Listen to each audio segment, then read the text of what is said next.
Hello Procrastinator, Sam here, and today I want to talk about an interview that Takashi Iizuka had with 4gamer.net.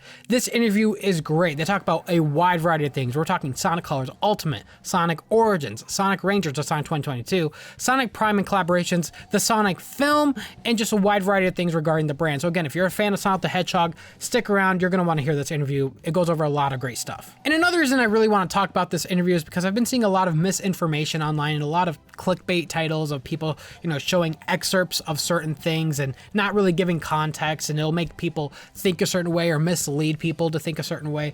And I don't really like that. So I really want to go over this entire interview so that way you guys are fully informed, and that way you guys, can interpret what you guys want to interpret after hearing everything. I also do want to address why I've been gone for so long. I've been seeing a lot of comments of people wondering where I've been, that I've been gone. I know I haven't made a video in a while and I haven't streamed a whole lot. And I mean, honestly, the truth is just I've been taking time for myself. Not so much, for mental reasons, mainly physical. I've been working out every day. I've been running every day. I really wanted to focus on my physical side of things. And, when I work out a lot, I'm drained.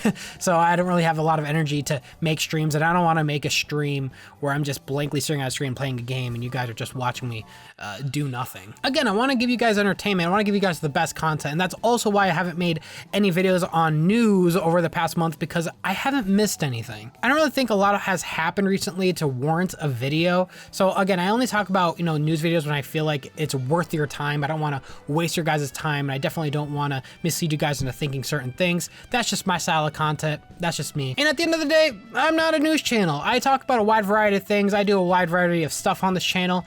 And if you guys want to follow a news channel to stay up to date on stuff, I recommend Tails Channel. They're the best people, in my opinion. I'm not endorsed by them. I'm not paid by them. I don't work for them, but I genuinely do like their stuff. They are the best when it comes to Sonic news, and they really get down and deep when it comes to certain things. In fact, they completely themselves translated the article that we're going to be reading today. So again, I recommend, reading their translation of everything. They did a fantastic job, and I'm going to link to it in the description. Again, shout out to Tails Channel. All right, enough talking. With that said, let's jump into the interview. 4gamer starts with, thank you for your time today. First of all, congratulations on Sonic's 30th anniversary. Please tell us about your feelings, Mr. Iizuka. You spent most of these 30 years with Sonic. Iizuka responds with, I got involved with the Sonic series first in 1993, and at the time, I was desperate to make good things for each title. Every year, I was already thinking about the next title, and when I came to realize that Sonic is 30 years old already, it was in the blink of an eye. I was able to continue doing that for nearly 30 years thanks to the fans who support Sonic. Every time we reach these milestones,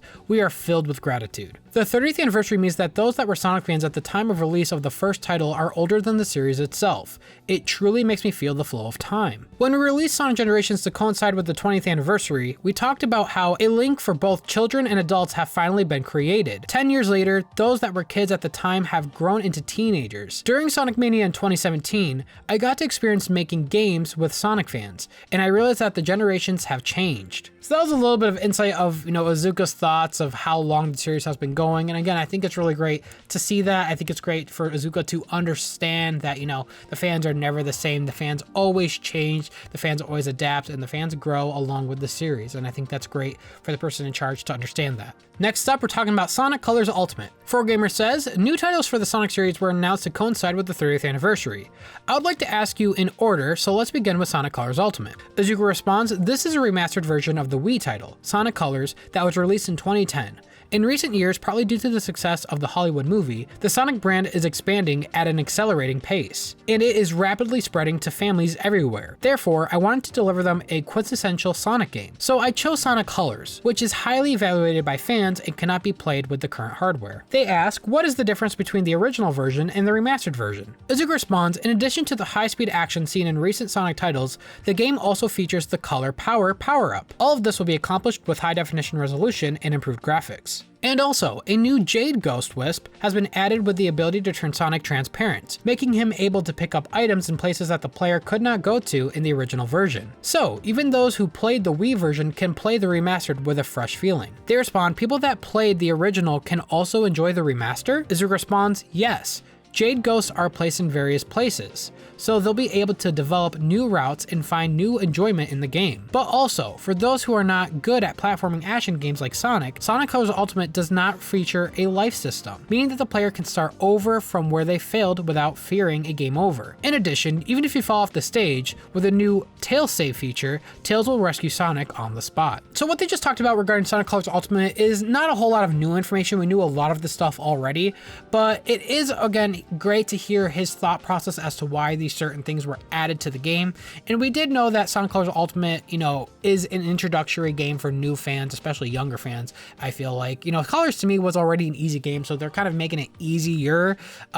So it's good that they're doing that. I think it's okay that they're doing that for new people to get into the series. I mean, I know a lot of people that will play a modern Sonic game and will fumble with the controls and not know what the heck they're doing. So Colors Ultimate will be a great way for them to definitely jump into that. And as I mentioned before, though, for fans like me that already played the original, I think it's really important for them to really focus on that new fresh feeling, using those new upgrades, those tokens, and especially that new Jade Ghost that was used sorry, I almost said Transformed again. I said that in the last video. Team Sonic Racing is what I meant to say. I hope that the Jade Ghost is used often and is used in very unique situations. I don't want the Jade Ghost to be used only a handful of times, in the game. I want it to be used regularly, so that way there really is this new wisp in the game that really feels like it belongs in the terrain. Again, my go-to, which is what I mentioned last time, was like Sonic Mania Plus. I felt like the new characters were great, but I didn't feel like the maps really took advantage of the new characters' abilities a whole lot. So I really want to make sure that Sonic Colors Ultimate does, improve a lot of the level design to have it, fit this new wisp. All right, next up is Sonic Origins. 4Gamer says, next I would like to ask you about Sonic Origins. It shows that the games from the Mega Drive era will be re-released. How did you come up with the idea? Iizuka responds, similar to Sonic Colors Ultimate, it was created for new Sonic series followers who wanted to know about the origins of Sonic. The 5 Sonic titles released for the Mega Drive will be playable on current hardware, and they will not run on any emulator. Wait, hold on, he said 5 Sonic titles? Sonic 1, 2, CD, 3, and Knuckles. Oh, he's counting 3 Knuckles as 2 different games. Well, that's not correct, but I'll let it pass. But that does make me think, are they counting them both as 2 separate titles? I hope not. I hope there's a way we can, kind of like the Sonic Mega Collection, you had Sonic 3, you had Sonic Knuckles, and then when you beat both of them, you get Sonic 3 and Knuckles. I hope there's a way you could, have both of them, the one big Sonic 3 package, because that's how the game was intended to be. So I hope that's still in Sonic Origins. I mean, I'm sure it is, but we'll see. The 5 Sonic titles released for the Mega Drive will be playable on current hardware, and they will not run on any emulators. That is great to hear. Given it is a port to current consoles, this will allow fans to play everything on a 16:9 aspect ratio. Thank God, that is something I've been asking for so long. Again, the Christian rated ports, I loved them. I just wish there was a way to play them on consoles and not on my phone. But it's great that we're finally getting that. Again, I can't stress that enough. I've been asking for that for so long now. I'm happy we're getting that. 4Gamer responds, why did you decide to port these games without using an emulator? That's a great question. Iizuka responds, in general, emulator-based porting is easier to do, but since these are games that have been played for a lot of years, I would like to take this opportunity to revive them again on current hardware. With that feeling in mind, the team dared to try porting, and I am so grateful to hear that. Again, to the team behind the scenes, working on Sonic Origins, thank you so much for, choosing not to go the easy route, to not to use an emulator. We really want to see these games, on a fresh 16:9 screen on new consoles, and you guys are doing that, and I am so excited for Sonic Origins.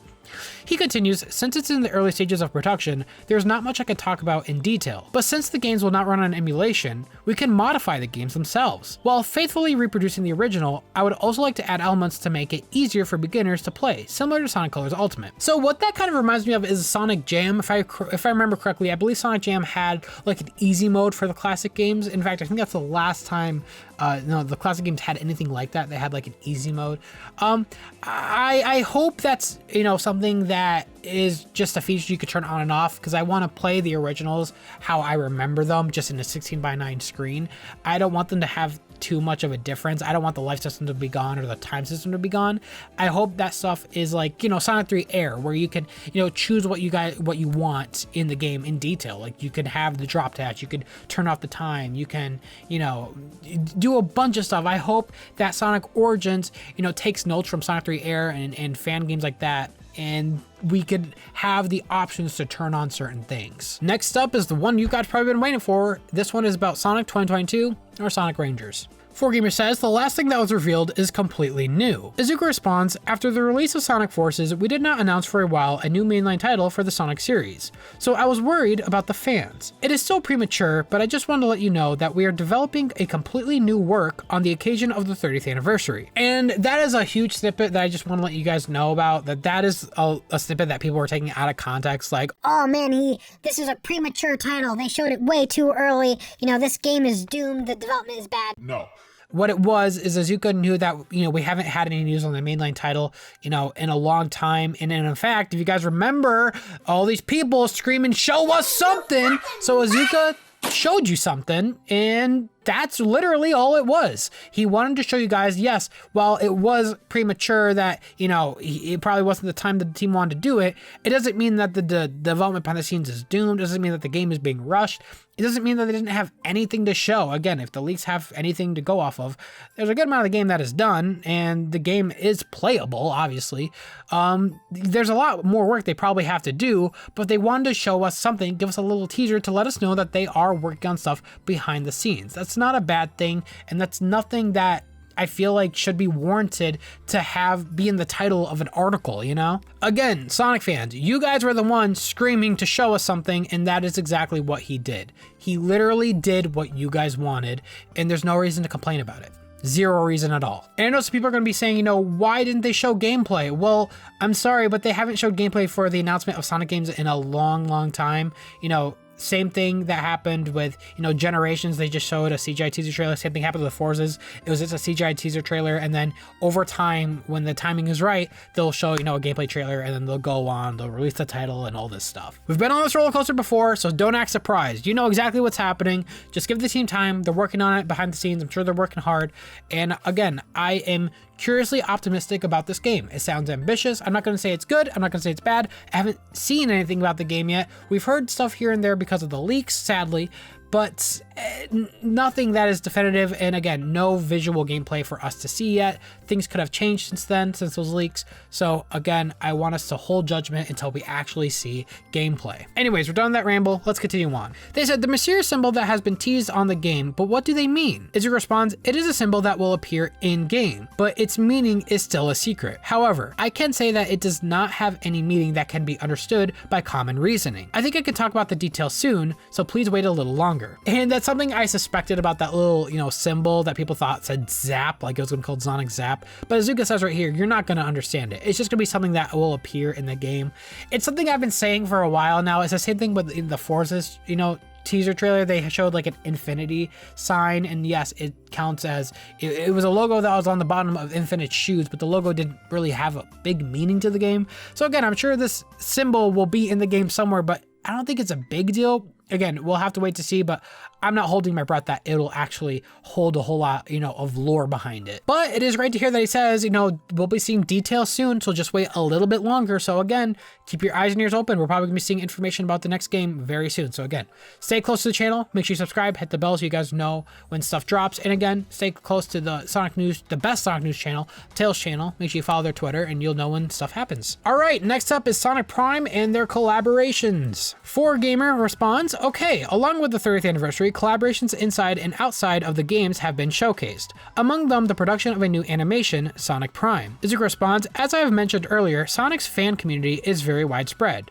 So I would like to not only provide products to fans, but also create opportunities for them to interact with Sonic from various angles. He continues, I think this anniversary is an opportunity for us to express our gratitude to our fans. However, we also came to the realization that we could also deliver it to those who have not yet interacted with the Sonic series. So we reached out to various places and brought tons of collaborations. 4Gamer responds, did most of these collaborations come from Sonic Studio? Iizuka responds, most of them are from us, but there are some suggestions from the other parties. For example, the Sonic costume that appears in the Olympic Games Tokyo 2020, the official video game, was made by the development team for fun. It was a big deal, so I was talking about let's take this opportunity. 4Gamer interviewer says, I was also surprised at the announcement of a new animation. Can you tell us more about Sonic Prime? Iizuka responds, we plan to distribute it on Netflix in 2022. Sonic Boom featured a setting that was exclusive to the cartoon, but this time it will be focused on modern Sonic from the games. Man of Action Entertainment, who has had a lot of experience in American animation, is in the process of directing it. Can I just say that that is actually really great to hear? You know, I liked Sonic Boom. I think it kind of reminded me of Adventure of Sonic the Hedgehog in that setting. The very cartoon world where, you know, every episode it kind of had the world reset. You know, the Saturday morning cartoon stick. But if we're gonna have a Sonic series that is based off the games for a change, that is fantastic, and that is a good change of pace. I feel like we haven't seen that a whole lot in the TV shows. I think the closest thing we got to was Sonic and OKKO, which had a lot of video game references. So it's great that they're doing that because that'll bring new people to want to play the games if they first watch this cartoon. And again, I will say this right now, if you guys haven't seen my video on Sonic Prime and the leaks that happened, make sure to watch that. We do cover a lot of topics and a lot of stuff probably relating to the story of what's going to be happening. So again, if you missed it, definitely watch that video. It's a great video and we cover a lot of stuff that will be happening in Sonic Prime. 4Gamer responds, Netflix, can we expect to see this cartoon in Japan? Iizuka responds, yes, we're planning to distribute it worldwide, so it is very likely a Japanese localization will be done as well. That is also great to hear. I'm really happy to hear that this will be worldwide. Again, when the Sonic brand is expanded and it has a lot of fans, the Sonic brand does well, and when the Sonic brand does well, the games do well. So I'm really happy to hear that this will be a worldwide release. 4Gamer says, is there a possibility that it will be made into a game like Sonic Boom? Iizuka responds, there are no plans for that at the moment. In the first place, Sonic Prime takes place on the same setting seen in the games and will feature modern Sonic. So I don't think it is necessary to do that now. And I guess that makes sense. If the show is based off the games, it wouldn't really make sense to make a game based off the show. If the show is based off the games, then they're interconnected already. 4Gamer says, I see. From this year to next year, it seems to be a very exciting time for Sonic fans. Iizuka responds, we are also busy with the new Sonic game and animations, as well as a sequel to the Sonic the Hedgehog movie. I haven't slept. And I have to say this, I've been saying this for a while, you know, a lot of people like to take jabs at Iizuka because, I mean, he's the face of the company, so whenever something bad happens to the brand, which is occasionally, they like to poke fingers at him. And I'm sure he understands being in that position of power, he has to, you know, deal with that type of stuff, but I think a lot of times we don't appreciate what he does. He has to deal with a lot of stuff for Sonic the Hedgehog. Everything that has Sonic the Hedgehog on it, it has to go through him. So he is a really busy man. And again, I admire his work and how much he works hard for us fans. You may not be a fan of, you know, all the decisions he makes, but you have to admire that this dude works his butt off for us. And I appreciate that, at the very least. Iizuka continues, at the timing of the 30th anniversary, I was finally able to announce that I've been keeping a secret for a while. Due to the unexpected COVID-19 pandemic, we had to cancel the annual South by Southwest event. But instead, we prepared a plan that can be enjoyed online and to keep things lively up until 2022. And I assume what he's talking about is, you know, the Sonic Central event, you know, the online event that they created to release all this information. And I think they did a fantastic job with Sonic Central and with the Sonic Symphony. Again, they've been keeping a lot of the spirit alive of Sonic the Hedgehog, even though we haven't been able to have any in-person events.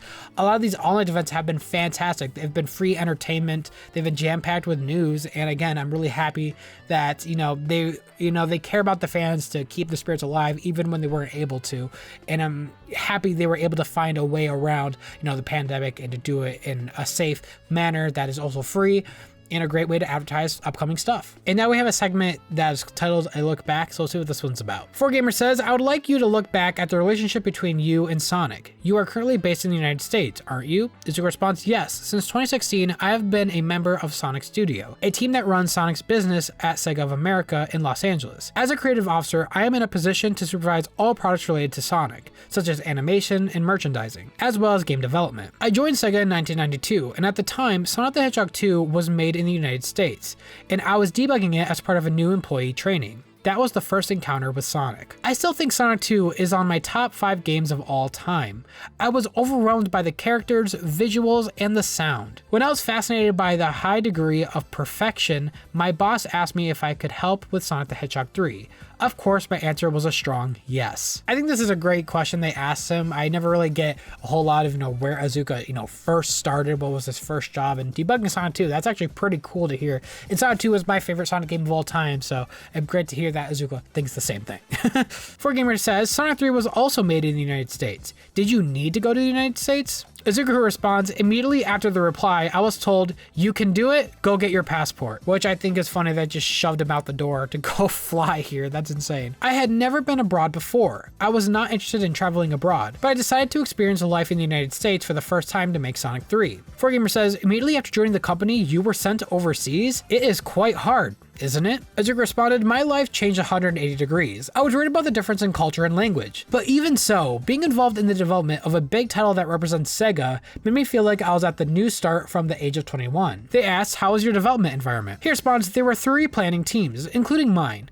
But while learning the techniques of my seniors by imitating them, I was able to concentrate on the development and made it fun. At the time, I used to draw the level designs for the zones on paper, but the maps for Sonic 3 were so big sometimes that in some cases, I handed a piece of paper larger than one tatami mat to a graphic designer. They asked, were you in charge of level design at the time? He said, yes, I liked the level design work. I was told I should use the performance of the Mega Drive to the limit for the levels I was working on. With this enthusiasm, in order to make the background, which has only 2 sides, look more rich, I devised a plan while consulting with my seniors. They said, since Sonic 3, you've been involved in almost all of the main Sonic games. Can you give us a particular memorable title? Iizuka says Sonic Adventure and its sequel, Sonic Adventure 2, are quite memorable.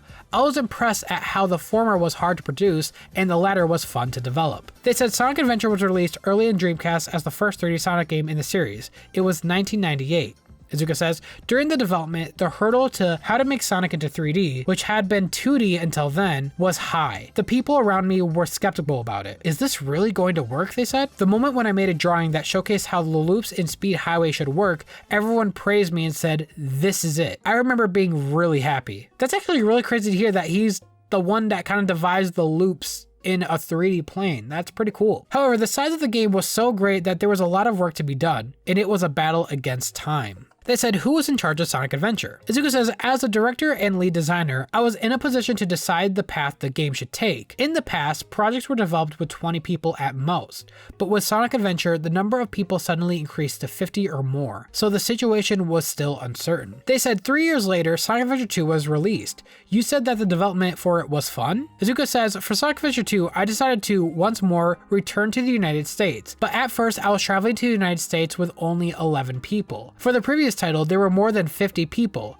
but it seemed impossible to make a sequel with 11 people. In a sense, it could be said that it was a smaller number of elite personnel, the best of the best. Development in the United States was just fun. I do not remember thinking it was painful. 4Gamer says the game also seems to have been polished compared to the original. Iizuka responds, there was a mentality of how can we exceed the previous work. I took the plunge and removed unnecessary elements as much as possible. I left the element of 6 playable characters, but narrowed down the story to 2, Hero and Dark, and chose a game design that took work efficiency into consideration. As a result, I think the content became cohesive as a whole. With the birth of Sonic's new rival, Shadow the Hedgehog, it was a memorable game. Now, this is an interesting one, and I feel like this also kind of explains to me why Sonic Adventure 2 to me felt a little more linear. Because yeah, I feel like Sonic Adventure 2 was not as, expansive as Sonic Adventure 1. I felt like the level designs were a lot more linear, and I guess this makes a lot more sense. They wanted it to be easier to develop for. They had 11 people of elite people, but they wanted to take work efficiency into consideration this time around compared to Sonic Adventure 1. And I still like Adventure 2. I like Adventure 1 a little bit more, but I do like Adventure 2. And again, I'm really happy to hear how they went about, designing these games, how they went about thinking during the development, and what it was like behind the scenes to make these incredible games that are still cherished to this day. Next up in the interview, we have a segment called Leading the Way. 4Gamer says, when did you start the role of series producer? Iizuka says, it was with Sonic Colors in 2010. After the release of Sonic Adventure 2, Sonic games continued to be developed in the United States, but at the time, some smaller titles were beginning to be made in Japan. Sonic Riders and Sonic and the Secret Rings were titles made in Japan. With the development being made in 2 countries, the notion of what Sonic should be, envisioned by each director, tended to be slightly different and less consistent. So I returned to Japan and decided to oversee the team as a whole, assuming the role of producer with Sonic Colors and onward. And that also explains to me why Sonic games were like that in the mid-2000s. I didn't hate the mid-2000s, but that does explain why there was such this weird change in games every now and then, why there was these random inconsistencies with the brand and where it was heading. And again, it's because they had 2 different teams making 2 different ideas for what Sonic should be in 2 different areas. So again, that perfectly explains what happened. 4Gamer says, Sonic games change constantly with different game designers, directors, and producers being brought for these titles. Iizuka responds, as a game designer, I felt that I enjoyed making games after understanding the purpose and the style of each work. Rather than the whole game, I had a strong feeling of focusing on what part I was in charge of. When I became a director, it changes you to a position to think about the quality of the game as a whole. So the sense of responsibility became stronger. I was conscious of the higher ups aiming for high quality by leading the staff and deciding what each person has to do to help the whole as much as possible. Now I am a producer. I was concentrating on one single title when I was a director, but now the details regarding the game are left to the director. So the big difference is that I can oversee multiple titles in development. There's no pressure because it is a job related to the future of Sonic, which is important to the company. And this is really interesting to hear the different positions Iizuka had over time working at Sonic Studio and what it's like to have to, from a drop of a dime to have to switch between being a director to being a producer to thinking about, just game design to overseeing an entire project.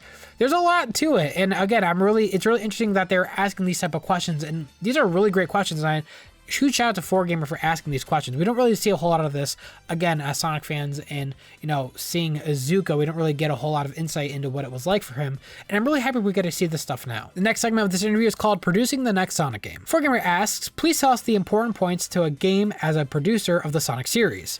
Iizuka responds, when I was developing a new game, you need to ask yourself how the fans, who have supported Sonic's character and the brand, will respond to the new concept. I think that certain points, like Sonic's personality and a sense of speed, must be in the game in the form of what fans want. 4Gamer says, I have the impression that there are some flexibility in recent works, seeing that they are being developed in a wide variety of ways. Iizuka responds, that's right, since there are so many different ideas coming from different directors and teams, I like to take a bird's eye view approach of whether or not it should be in a Sonic title, and use the best ideas presented. Personally, I think it is better to let the directors concentrate on their work as a director, but as I mentioned earlier, as a producer, you could see the game being developed as a whole. I think it is my mission to take a bird's eye view of the entire series. Again, this is really interesting. I seriously don't remember at any point Iizuka mentioning how his workflow is and what he does and his mentality behind certain decisions. And again, as a fan of the series, I'm a total geek for hearing this type of stuff. I'm always interested into the lore and to what the mindsets are of the people in charge, and to hear the stuff is really interesting. 4Gamer says, do you sometimes think I would do this if I was a director? Iizuka responds, of course I do. However, since the game development is teamwork, we will respect the opinions of directors and teams as much as possible. When making a game, the goal is that the correct answer won't always be found on the first try, and that there is a possibility that you will reach the correct answer by the choices you make along the way. I would like to always listen to the opinions of the team and continue to guide them in the right direction. I think this is really interesting to hear, and it actually is really good to hear, what it's like in their workflow. And I think it's great to hear that Iizuka understands, as someone who was a director at one point, who is now a producer, to respect the opinions of a director. It might be a different thought that Iizuka has, but to respect their opinions and to go with it and to see if it works is great. Because again, if one person is in charge of a brand and they are in charge of everything and they only do what they think is right, then I feel like the brand will become very much the same. It'll become stale. I think it's great that they are avoiding that by taking the opinions of everyone on the team, much like the superiors did for him back in the 90s when he was working on Sonic 3 and with Sonic Adventure. All right, the next segment is about the Sonic film. 4Gamer says, what are some of the most memorable events outside of the games, since you've been involved with the Sonic series as a producer for many years? Iizuka responds, the Hollywood movie, making a movie was a really big milestone. The production period was not that long, but our attempts to make a Hollywood Sonic movie began over 10 years ago within Sega. It's been a decade of joy for us to finally realize the project after spending many years looking for a partner and meeting with Paramount and Jeff Fowler. It was different compared to that of finishing a game. And they respond, and it was a big hit all over the world. Iizuka responds, I would be lying if I did not say that I was a bit worried about what kind of reaction the fans would have with the hybrid live action and the CGI Sonic movie.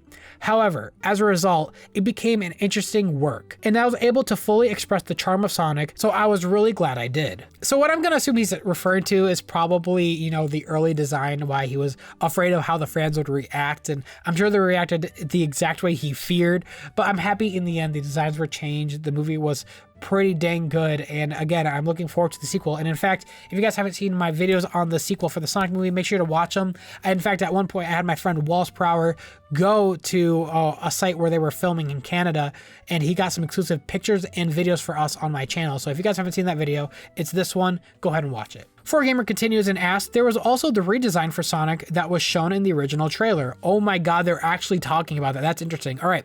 So Iizuka responds, that was when the fans' voices moved everyone. Paramount was making a movie with the goal of expanding Sonic to new customers. We were looking at the work from a supervisor's point of view in order to keep Sonic like Sonic. But when the trailer was released, there was a stronger reaction that was not anticipated. I'm surprised it was not anticipated. As a new Paramount movie, the trailer brought a record number of views, and the magnitude of its influence led to the re-examination of Sonic's character design. It was an event that made me realize the power of Sonic fans, and I'm really great that they observed that, because at the end of the day, I think it is important, and I mentioned this many times for many years now, but when that redesign happened, it's important for the character of the movie, of said movie, to look like the character. You know, one of the most important parts of Sonic is his character design. That's what makes him unique. That's what separates him from the rest of the crowd of other gaming icons, is his design and how cool it is. And in fact, I feel like part of the reason Sonic is still alive today is because of his unique design and how recognizable he is. So when you change that, it really damages the brand and the whole point of Sonic the Hedgehog. So I'm happy they were able to change it. I'm surprised he was surprised by the reaction they got. But again, I'm really happy that in the end it was changed. And I'm also happy they realized the power fans have when things are just not right. 4Gamer goes on to say, in Japan, the release was delayed due to the novel coronavirus. Iizuka responds, the movie's release in most countries was in February. The influence was minimal, but since Japan originally set the release date for the spring break, we really missed a great time window. It cannot be helped, but it was really disappointing. The Sonic movie did record numbers when it came out in February, but that is not counting the fact that it did not have a release in China or in Japan. Major audiences for movies like that, especially the Sonic movie. And the fact that the movie still did well outside of that is fantastic. And I think that's why Paramount wants to take another crack at it and have a second movie come out, because obviously the first movie was a great introduction and they could build on the world of Sonic the Hedgehog, but also it's going to be interesting to see how the numbers compared to the first movie to the second movie. I think there is a really good chance that the second movie could outperform the first movie simply because the coronavirus will probably not be as much of an impact this time around. 4Gamer goes on to ask, how are the Sonic games currently being developed? Iizuka responds, it may slightly differ depending on the title, but basically we, the Sonic studio, think about the roadmap for the title and plan each one accordingly. The basic case is to select a development team, and from there we produce it according to the schedule. 4Gamer goes on to say, you return to the United States for the third time to assume your role of creative officer for the Sonic studio. How is the current situation? Iizuka responds, the third time I was sent to the United States, I realized that Sonic's business is centered in Europe and the United States, and that I need to be in the United States in order for the brand to grow. At the current Sonic studio, I strongly feel the merit of not only developing games, but also working with various members. Avo Gerskovic, Chief Brand Officer, oversees business aspects such as marketing and licensing, so I can concentrate on the creative side. The next segment is called Favorite Character. 4Gamer goes on to ask, by the way, what is your favorite Sonic series character? Iizuka responds, I have a lot of favorite characters, but when I get asked about my favorite game, the first thing that comes to mind is Sonic Adventure 2. So my favorite character is Shadow the Hedgehog. Shadow was designed as an appealing character that could also compete with Sonic. It is a character that can be said to have been created by all the team members. I have a strong feeling for him. 4Gamer goes on to say, there's something deeper than being a villain, right? There are characters that act according to their belief and justice, not just being evil. Iizuka responds, when I was in the United States for Sonic Adventure 2, I realized that the dark heroes are very popular. The same was true for Metal Sonic. I also like to make the evil characters appealing enough to play an active role not only in their debut titles, but also in subsequent games. And of course, Sonic is special. It's been 28 years since I joined Sega, and I've been running with him for a long time, so he has become part of my life. He is a life partner who I share emotions with, and I have the same affection for it as a family. And I think that's really sweet for him to, talk about, just kind of get the human side of things, like what's your favorite character and stuff like that, and to also hear, his thoughts on Sonic, because it's a huge part of his life, and he looks at it as a family member, and I think that's really sweet to hear. And again, as a fan who's a geek, who's been a huge fan of Sonic, I like to hear this stuff. I like to hear what the guy in charge is thinking, and this stuff is interesting to me, and I hope you guys are feeling the same way too. Let me know down in the comments what you guys are thinking about this, because this is really interesting to hear the thoughts that Iizuka has and the views he has for Sonic the Hedgehog and the series. The next segment is called What's Ahead in the Anniversary. 4Gamer asks, the 30th anniversary year has begun. Please tell us about your future prospects. Iizuka responds, from this year to next year, there will be a rush of new titles and collaborations. We will show the excitement that can truly be called Sonic's year. Under the slogan, Sonic Everywhere, advocated by Sonic Studio, we are working towards a future image that Sonic will always be present and there will not be a day when the world does not see Sonic. So I would be grateful if you could keep supporting us. And I think that is really great to hear, that to know that they're not just thinking about the present and the current, titles they're working on. They're thinking about the future of the brand, and they want it to not only, do well, but they want it to grow and expand and become better. I think that's great. That's exactly what I want for Sonic the Hedgehog. I want Sonic the Hedgehog to grow, to be stronger, for many kids to really know who Sonic is. And I really what I want is I want Sonic to be the icon that he was back in the 90s. I know that's, something that a lot of fans like and would want, but I think it's really possible, especially with, where Sonic is. He has films, he has movies, he's having TV shows, he has comics, toys. There's so much stuff for Sonic that not a lot of video game characters have, and I'm so excited to see where the brand will go, and I'm happy to see that Iizuka and people in charge see that, and they're aiming for that future. Because again, at the end of the day, when the Sonic brand does well, the Sonic games do well, and that is what I want to see. 4Gamer responds, thank you. Finally, could you give a message to your fans? Iizuka responds, I truly feel that it is thanks to the fans who have supported me that I have been able to continue the Sonic series so far. In particular, I feel that the Japanese people are really warm and always kindly watching over me. We, the members of Sonic Studio and the Japanese Sonic team, will do our best to meet your expectations. Let's enjoy the 30th anniversary together. 4Gamer says, I'm looking forward to the future of the Sonic series. Thank you for today. And that is a really sweet message to leave off with this interview, to give to us fans. And again, I'm really happy to hear a bit more insight into how Iizuka's, thought processes, his work, and what he does and how he goes about making decisions for the Sonic brand. Because again, as a fan, I really like this stuff. And I think it is also, important to hear that, he's not, always the one that can make all the decisions. In fact, he even admits it at the very end that, he has, corporate and people at Sega HQ watching over him and kind of guiding him, and then he guides people below him. So I think it's important for us as fans to understand that, and to understand that there is a complex network of people behind the scenes that work behind the scenes for us, and when certain decisions are made, it's not easy for us to pinpoint, who makes what decision for the game in particular. But yes, that was the interview, and I hope you guys enjoyed it. I really enjoyed it. This was a really great interview. And again, shout out to Tails Channel for the translation. They did a fantastic job at doing that. So again, I'll link to the article in the description.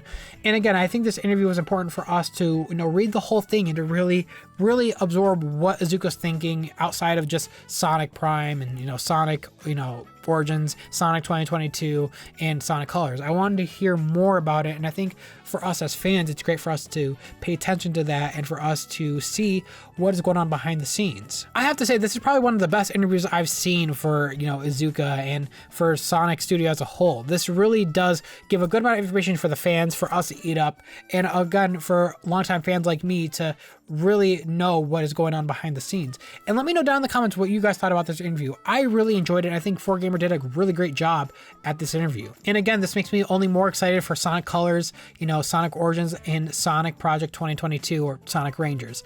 I am excited for these titles. I know this team, there's a lot of ambition behind the team, and I feel like this is the first time I've seen ambition in a long time. So I'm really happy to see that there is a lot of work behind the scenes put for us, for fans, and I hope you guys feel the same way I do. I am excited for the future of Sonic the Hedgehog, and I'm really happy you guys are able to join me on this hype train as we head toward these new releases for Sonic the Hedgehog. So thank you guys so much for watching this video, and if you guys haven't already, please hit that subscribe button, and if you guys want to stick around for more Sonic the Hedgehog related content, hit the bell so you guys know when I upload, because we talk about a wide variety of things here: the games, the movies, the cartoons, everything Sonic the Hedgehog, it is all here, and I absolutely love where the brand is going. So with all that said, thank you guys so much for watching this video. Thank you guys for bearing with me through my absence, and thank you for all the kind words. I love you guys so much. You guys, let me keep doing this amazing stuff every single day, which is just making content, streaming, and having a big community to rely on. You guys are fantastic.